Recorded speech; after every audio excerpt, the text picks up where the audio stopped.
So here's a story. A couple of days back, I was scrolling through my Instagram and I came across an ad that said you could fly to South Korea, 10-day itinerary, had everything that a Korean movie buff or TV series buff would love, all those destinations. Kept in mind all the specifics of the place. Food was great and a whole lot more. And it was for 1,59,000 rupees odd, and there was an early bird offer. I clicked on it and I discovered the world of Fly Bagna, which is founded by Arpit Chouhan, who's speaking to me on this episode of Karishma Connect. Now, there's so much that Arpit and I have connected over, be it backgrounds, be it journeys. And it's just been amazing to speak to Arpit and discover his journey because there's so much you can learn from. There's so much of risk taking that you can feel inspired by, and there's a whole lot of travel to kind of get you motivated to book that ticket and go explore that new place. And he also tells me why India might just be a very good destination for you to explore, apart from, of course, a wide range of countries around the world. So go check out the episode for more details. And until the next one, stay tuned. This is Karishma, and I'll be back yet again with yet another episode on Karishma Connect. Stay tuned in across platforms. Until then, lots of love. Thank you so much, Arpit, for joining me on this episode of Karishma Connect. It's a pleasure to have you. I have got to know about Fly Bagna in a very different way. My cousin actually used the platform, and I got to know about it from there. And then I just ended up on the page, and then I saw the South Korea trip, which I will ask you more about. But before I get into that, I want to ask you, tell me about the journey so far, which seems really interesting to me from whatever I've seen, but I'd love for you to kind of open up about it. First of all, thank you so much, Karishma, for having me here. It's really nice to connect with you. So, to start with, Fly Bagna was started back in 2018. During my college days back in Singapore, I used to study there. So, yeah, it was actually a part-time attempt to just make the ends meet at that time, just go through and have some side hustle. But the response was too good, more than what I expected. And then it was something that I generated my passion for travel while working for Fly Bagna, while creating Fly Bagna. So I was like, okay, let's give it a shot. Then I started an office right before COVID in Pune. That due to COVID it got shut down, but then obviously because of COVID and all, the business was up and there. But now post COVID, I moved back to India. Now we started our first office back in June 2022. Then now in 2023 we started another office in Bombay. So now, yeah, so it started from Singapore, now in Mumbai with two offices. Both are in Andheri.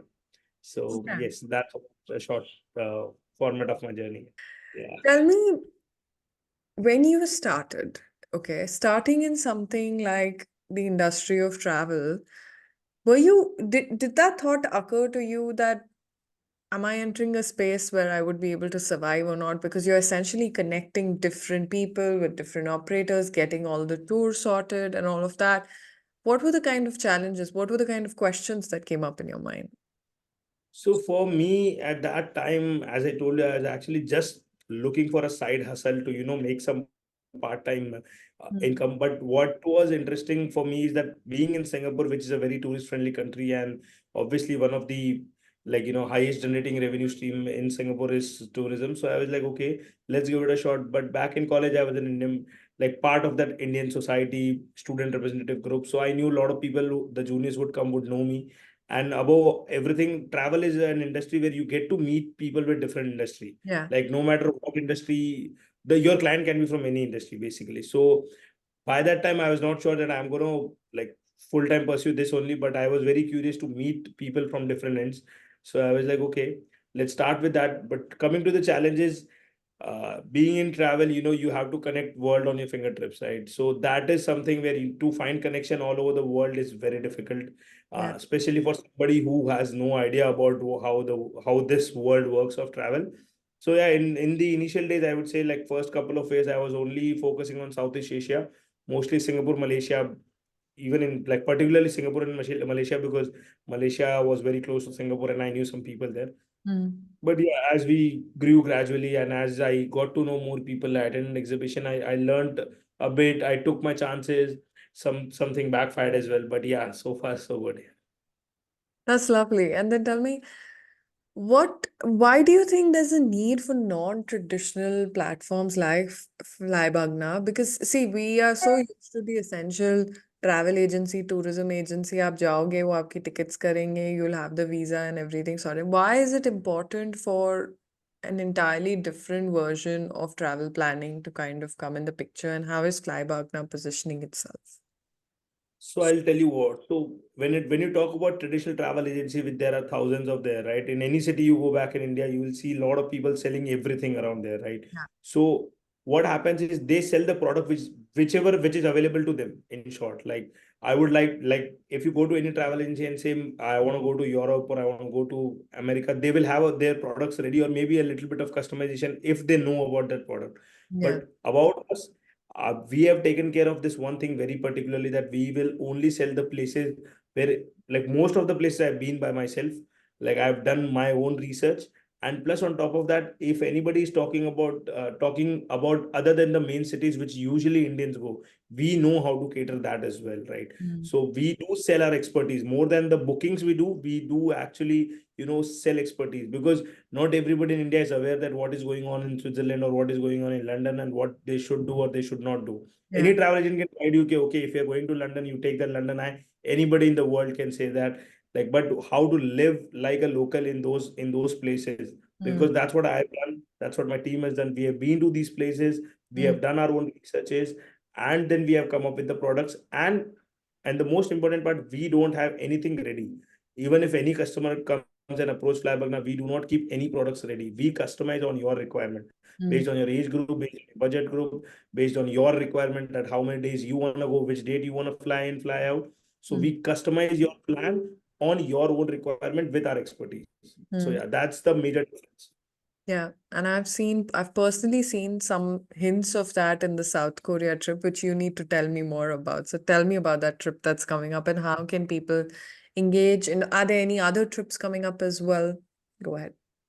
So far, when it comes to departure, as I said, we do not keep anything fixed. So right now, we have come up with only one fixed departure which we have is South Korea for now. And the only sole reason behind that, we put a lot of efforts in creating the itinerary. Like anybody can take you to the tourist places. We are going to take you there, but what we offer is way more than that. We take a group of like-minded individual to the places where South Korea is something where nobody come like no one will think about South Korea in the first instance, right? Everybody will think, okay, first we want to go to Singapore, Dubai, Europe, maybe, but South Korea is something where only like similar interested people will come to those kind of places.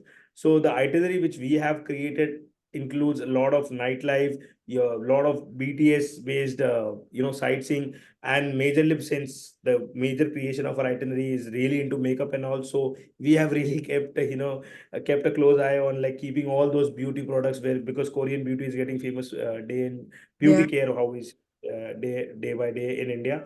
So yeah, when we were creating the itinerary, we had to make sure that we are adding something which is way more than what Google can find for you. Yeah. So hence South Korea is there, and coming up to the itinerary, it's a 10 night 11 days itinerary, which is a long itinerary for like anybody, because it'll take one third of a month, but we're gonna explore South Korea like nobody else. Like it will cover everything, all your major cities, Seoul, Busan, Jeju, and to go to the to you know to get to the traditional part of Korea, we have even kept a day for a proper village in Korea, so that Mm. we get to know even the cultural part, even the modern part, the nightlife, the food, and on top of that, the Korean beauty industry is what we're gonna explore a lot. Yeah. And how do you make sure that everybody is kind of feeling comfortable because it's a different bunch of people from what I understand, right? It's a diverse bunch of people. Exactly. So first of all, we have experience with this, right? We went to Thailand right before this, where we had people from almost 5 states, different community, different background, and all. So we do know how to handle them and how to take care. We have like I myself, I go with them, Mm. and we have a female representative as well to take care of any personal needs or anything which anybody requires. And plus on top of that, we do like make sure that we have all those ice breaking activities. And Mm. in terms of comfort and all, since Fly Bagna, we have always we never promote cheap products. We ask for the cost because we pay for it, right? Mm. The hotels and all are all 4 star. We do not have those kind of departures where you will see 4 people in the room or even 3 people in the room unless they ask for it. Mm. It's a proper double sharing room where you have your own space. You only have to share with one person. And if you are a couple or somebody, then obviously you get your own space for that. So even the privacy, or if you're not comfortable with anybody or anyone, they can come and tell us. We do change their rooms and all. And we have kept the standard of the trip like good enough that people who are actually interested in exploring the place and meeting new people of similar culture or at least similar ideas, you only see them there. Because when it comes to pricing of the product, when it is cheap, a lot of people get attracted to, and a lot of unwanted crowd also comes in, which we do not want in Yeah. our departure. Yeah. So Yeah. we make sure that the quality of people come to our trips are always top notch. That's nice. And then tell me, according to you, what are the three most important things that people need to keep in mind when planning for a trip? So for planning of the trip, first of all, obviously the most important thing, like when you're holding an Indian passport, is the visa. Like Mm. wherever you go, do you have sufficient? Does First of all, does that country requires a visa? If yes, do you have sufficient time for that? Mm. And on more of that, does your profile actually suits? Like because people who try to go to Europe directly, they have. If you have seen last year, Indians had the second highest rejection rate for European visa, right? Yeah. So first thing I would say is the visa. Second thing, how's your budget suiting that? Because obviously everybody goes on with a mindset of how much they want to spend it. So you really need to make sure that you are not falling into the trap of Instagram nowadays. That okay, in 50,000 you'll be able to do that. Trust me, nothing happens. Being somebody who has been to more than 20 countries, I can tell you this: half of the information floating around the budget scenario on Instagram is fake.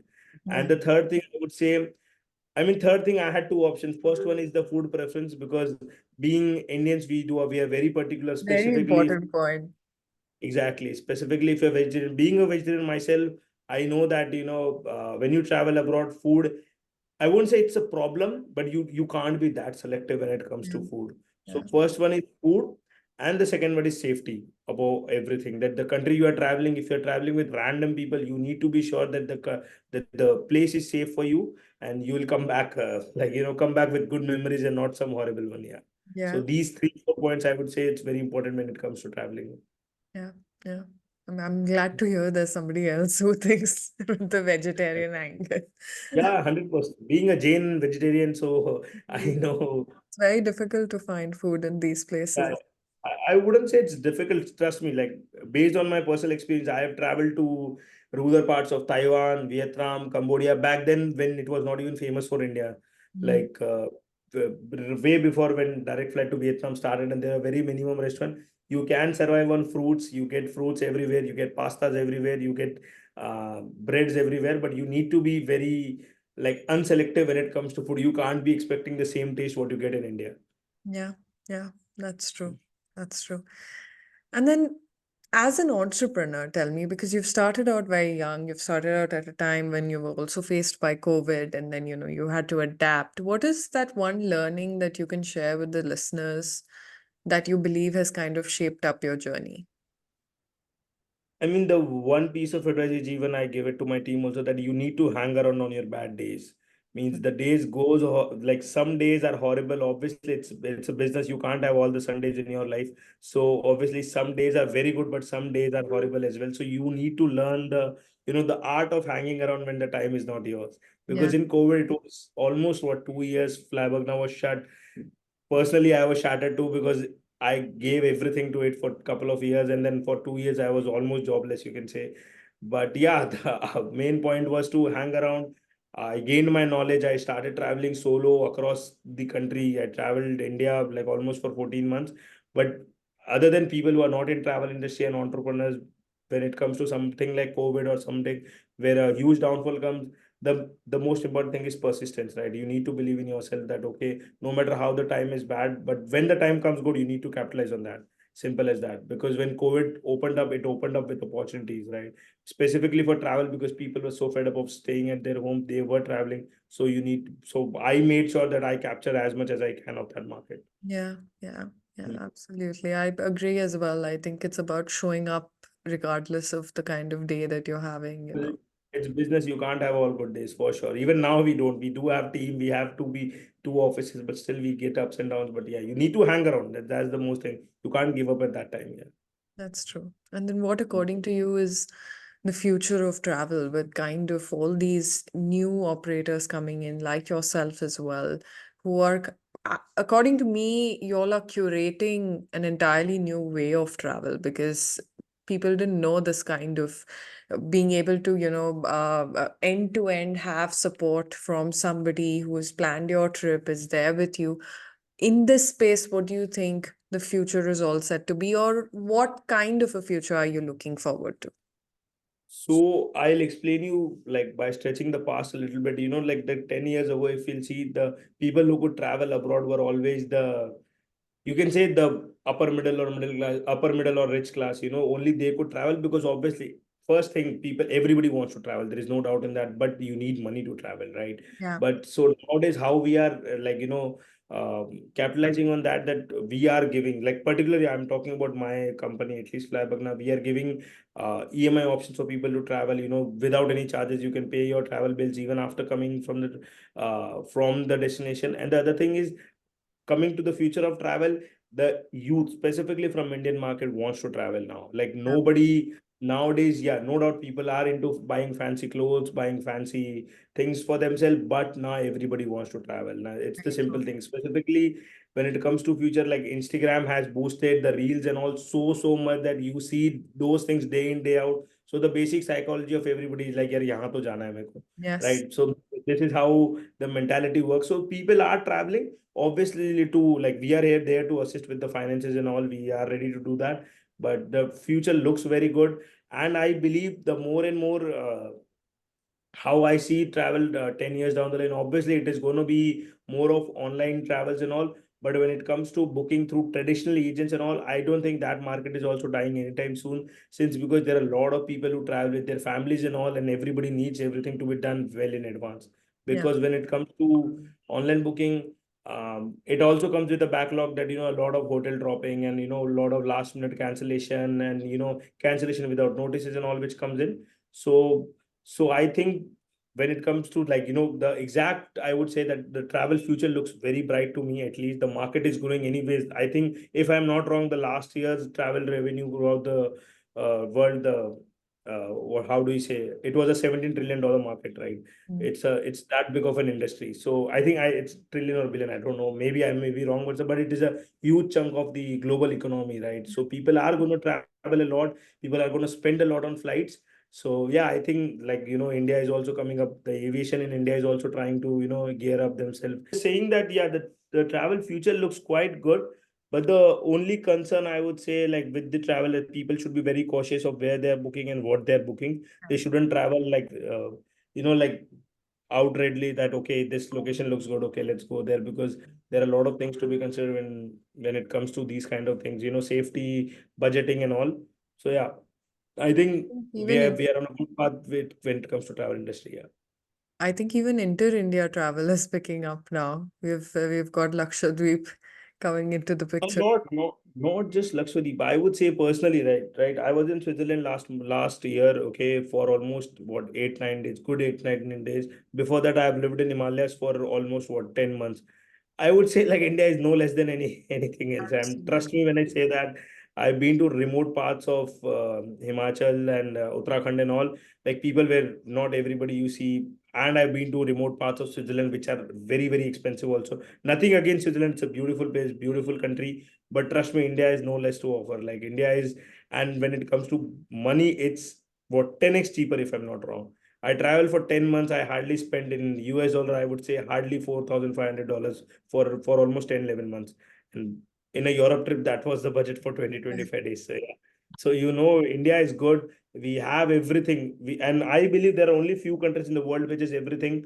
Like it comes from deserts of Rajasthan to beaches of South India to mountains of North India to religions to nightlife to young to people to to cater fashion travel and all everything we do have. So and no country offers at the cost India offers. So domestic travel does have a really good future, and specifically after our Prime Minister posting about places Yes. and islands. That's where, yeah, you get to see it. Lakshadweep is sold out for 3 months now. Yes, So yeah, there are absolutely. less hotels room than the people interested in booking. So yeah, you see the future looks good. Yeah, Yeah, absolutely. I think, and I can see the destinations kind of pick up as well. I think even travel operators like yourself have so much to explore, even in domestic travel and international travel. So definitely the future seems bright. And I was talking to a travel brand, a travel startup, luggage brand in India as well called Nashir Miles on my podcast, and she said the same thing. She said it's so vibrant, especially with millennials kind of coming in the picture, reshaping the narrative, wanting different things, being able to ask. It's such a wide ranged industry right now with so much of scope. So definitely. exactly. It's a beautiful place. See, India, trust me, like somebody who I was one of those people who not used to like the idea of coming back to India a lot, but after moving here, trust me, there's nothing what can take away from the place. Like it's beautiful, it's very affordable. You get to see everything at a very short distance. Flights are cheap, hotels are cheap, and when it comes to hospitality, trust me when I say this, I've been to UK, Europe multiple times to many countries.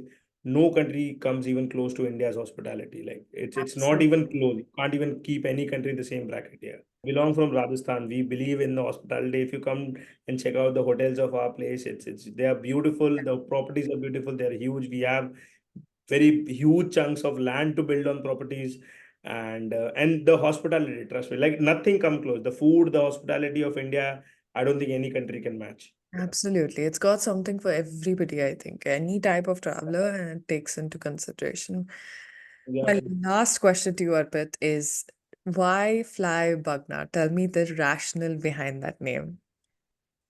It's if you it's a very funny story actually. So I am a Marwadi, okay? So in our mother tongue, I don't know how to explain, but so the word Bagna means, how in Marathi, if you know this word Yeda, or Yeah. how in English we call it crazy, right? So Yeah. in my Marwadi, my mom used to call me Bagna, right? Okay. So back in school only, I told her that if I start a business, the name has to be Bagna.